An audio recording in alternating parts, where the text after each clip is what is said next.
multiple efforts has Jarvis Williams at the line. Jarvis Williams, 65% from the stripe, knocks down his first one.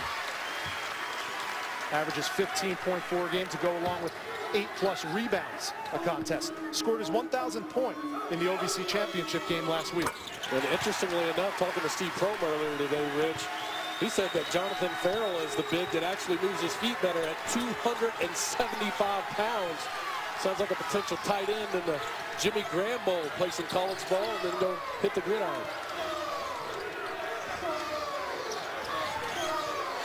Here's Hunter working on Farrell. You saw the good footwork there. Sack, forced it, lost it. Out of bounds, it'll stay Racers basketball. Coming up after us, you'll see UC Davis and Stanford in the NIT, Arizona State and Connecticut tomorrow at 7 Eastern on ESPN2. Some good teams in the field. We've already had some Final Fours in the first round of the NIT. In a good one, George Washington got past Pitt, 60-54. Miami moved on against NC Central. The winner of this contest between Murray State and UTEP will play the winner of William and Mary and Tulsa. That game in the second half right now. We'll keep you posted.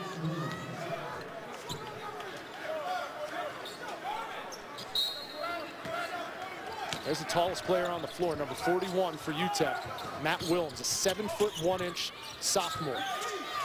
See if he could be a difference maker. And Murray State not near the same offensive team without Cam Payne in the game. Dominates the basketball so much when he is in. Moss. Out of bounds, it'll be UTEP basketball. 7:54 to go. Well, the Murray State Racer student body might be on spring break, but they have filled the CFSB Center and they're seeing some back and forth basketball in first round NIT action. For the NIT, you get those games later.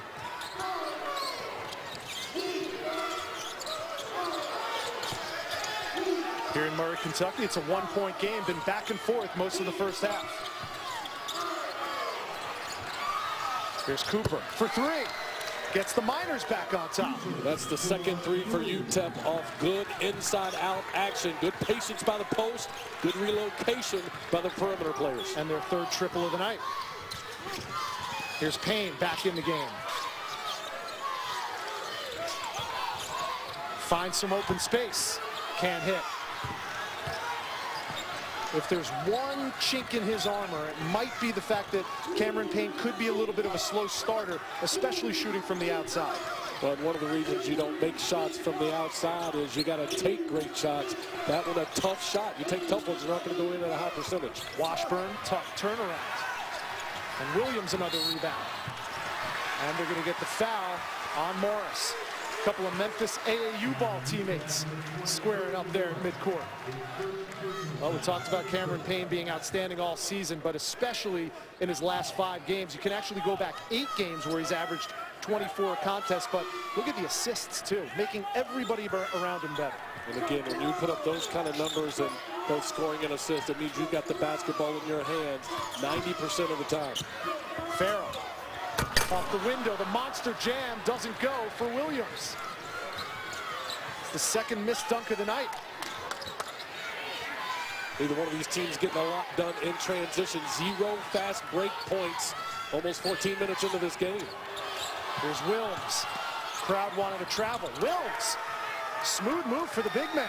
Wilms just too big. He took it one way, brought it back the other, finished closer than where he caught it, which is what you want from your big man. And look at Williams going right back at him on the other end of the floor. That's 8 points in the first half for Jarvis Williams.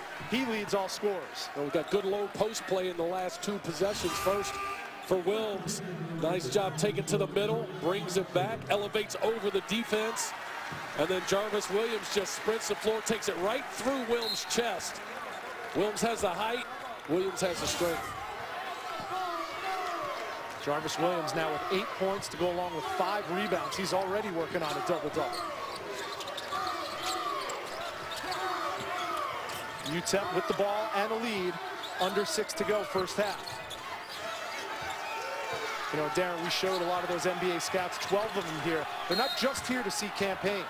A lot of people think Julian Washburn translates to the next level. Why would that be? Well, Julian Washburn is a big, athletic wing that's capable of being an elite defender at the next level. He can guard multiple positions. He's capable of making shots. He could be a guy that could turn into a Bruce Bowen type from the San Antonio Spurs if he develops a consistent three. Morris missed. Here's Sapp on the leak out. And they count the basket. And Brett Hampton tees up the UTEP Miners as well, and Tim Floyd's got to be careful. Bad transition defense by UTEP. You're not going to see that often from a Tim Floyd coach team. The result, Cam Payne. If somebody's ahead and open, they're going to get it. With Cameron Payne on handling the basketball. Ball definitely hit the backboard first. That's a no-brainer. And now I believe they teed up Julian Washburn, number 4. Oh, it's going to go on Urban Morris, number 20 for UTEP. And Tim Floyd is incensed. Nevertheless, Jeffrey Moss, the best free throw shooter on the Murray State club, goes to the line, an 87% free throw shooter. He's got his first. Tim Floyd still not happy. Can't tell if he's upset over the goaltend or the actual technical call on his player. Ball definitely hit the board first. That's a no-brainer. Morris is going after the official. And Tim Floyd just lost his jacket and got another tee.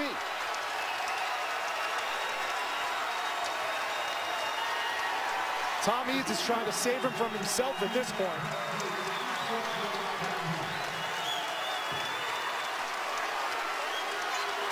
A 6-0 Murray State run, and Tim Floyd is getting his money's worth. You know, as a former coach, I can tell you, Rich, if you get one, you want to earn it. Tim Floyd's earning this one.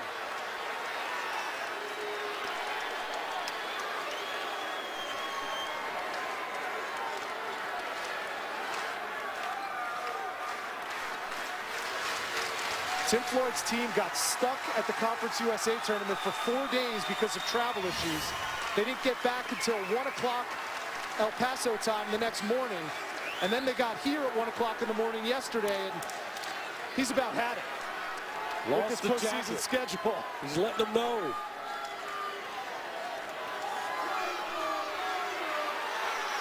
You gotta love the fire from Tim Floyd. Coaches with passion. Been doing it a long time, still bringing everything he's got.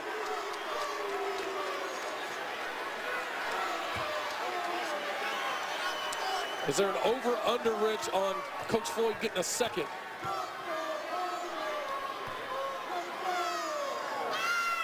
I give credit to Tom Eads, the lead official tonight, because he really helped save Tim Floyd from getting the gate. A lot of officials wouldn't have done that. Moss hits the first of 2 technical free throws.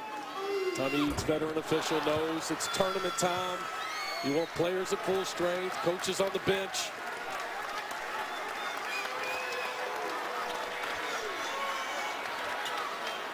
And Floyd just trying to walk it off. He is stalking the UTEP sideline. No good. I would love to know, is he mad about the actual call or that they gave Morris a technical over just a little bit of jawing? We don't know what Morris said, though. Sometimes there's some automatics, Rich. So 3 technical free throws has given Murray State a 3-point lead.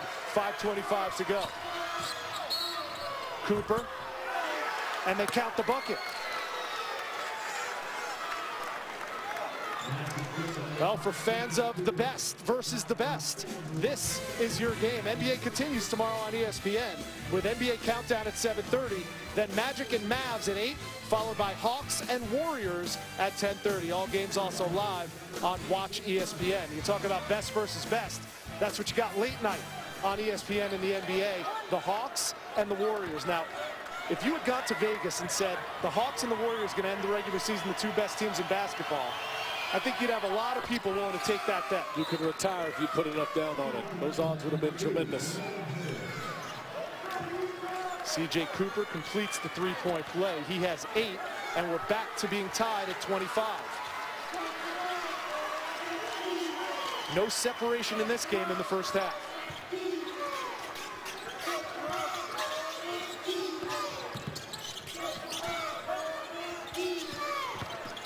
Williams spins on Wills. Air ball. Nice track down. Here's Williams again. Hangs, can't hit. Vince Hunter grabs the rebound. He averages over 9 a game. Two things Cameron Payne does so well in his passing is the timing is always exactly right, and he always puts it right where the player can do something with it. Crowd wanted to travel. Hunter missed it anyway. Payne the lob, and Williams the finish. Might have to hashtag that one. That might be a SportsCenter top 10 nominee. We had a great view on that one. Cameron Payne looked like he was throwing the ball to nobody, and Jarvis Williams came out of nowhere to get the finish. They called Jarvis Williams bird around these parts, and he flew to the hole on that one. Williams. Here's Harris. And a whistle. Well, we're going to hashtag this one SC Top 10. Cameron Payne with tremendous touch through the basketball where the offensive player could go get it. I hope people appreciate how difficult a pass and catch and finish that was. To throw that ball from midcourt and put it on the money, not an easy play to make. Jarvis Williams, you could tell when he took off, he wanted the two-hand tomahawk. You know why he ran so hard? Because he knew Cameron Payne would get it to him. That's one of the things that playing with a great guard does. It makes bigs run the floor. 2-point lead for the Racers with the ball. Counting down to 4 minutes to go in the first half. Great matchup here. Washburn on Payne.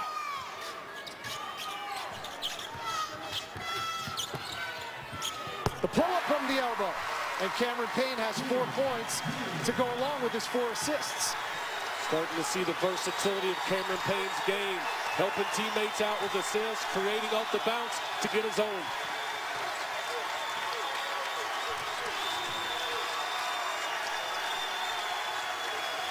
UTEP grinding it out. Williams rattles out. Farrell another rebound.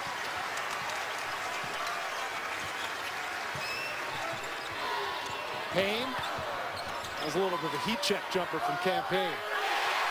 The follow is good by Farrell.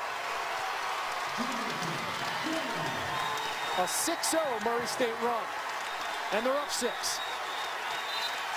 And Tim Floyd wants to talk it over.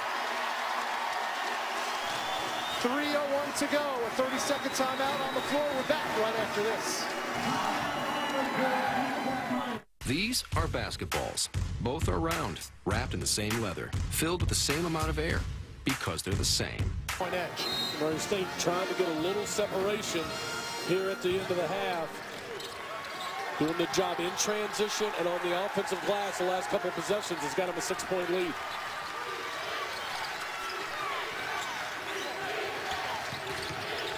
Cooper. 10 to shoot. Now 5 on the shot clock. Washburn calls his own number and knocks it down. Big time pull up by Washburn. 2 hard dribbles in the elevation for the bucket. 5 points for Julian Washburn.